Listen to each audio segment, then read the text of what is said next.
Let's go to the last chapter or last part of my lectures on health system. And I try to discuss about the current main problem. So there are so many problems in Indonesian health system, but I try to have only one main problem in my opinion, that this is the access problem, the inequity. So if you look at from the BPJS perspective, who gets the most from BPJS? And if you look at these groups, like we have the PPI. The PPI is for the poor, the subsidized subsidy from the government, the poor, they get the BPJS. And it's very interesting that the claim ratio is less than 90%. But in this non-PPI, the self-employed, the pekerja bukan penerima upah, PPPU, or they are not in payroll, the claim ratio is so high. It's more than, at the current situation, more than 400%. And in November, it was around 1,300%. So they are the people who get the most of the BPJS. And this is becoming problematic because at the moment, if you look at the PPI here, and then if we have like a fences or compartment in this BPJS, then we can understand that most of the budget actually goes to the PPI.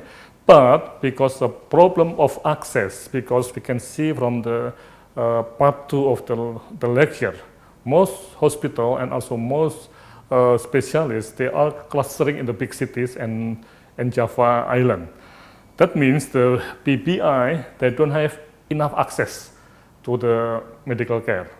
So they have some leftover fund, but some leftover fund is used by the non-PPI self-employed here. So there are some financing flow from PPI to the other groups of the BPJS.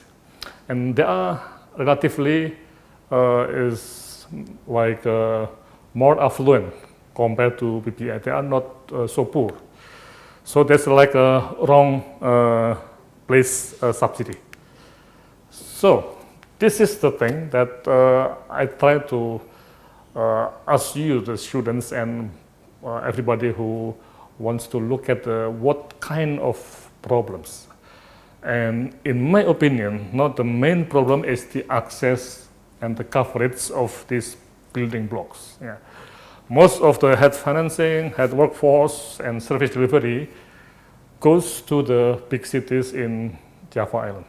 Okay, and this is becoming very, very important factors for how the access is becoming poor for the people in Papua, for example, or in NTT, or for people in hinterland of Kalimantan or Sulawesi. And for them, it is very difficult to have improved health, and the responsiveness of the health provider is poor there. And although they are legally or on paper, they are the member of BPJS, but practically they cannot enjoy the benefit of medical service compared to their countrymen or their friends in Java. So, improve efficiency, we cannot measure at all if we don't have any access. So, this is the main problem of the Indonesian health system. Thank you very much, and see you in the next lecture.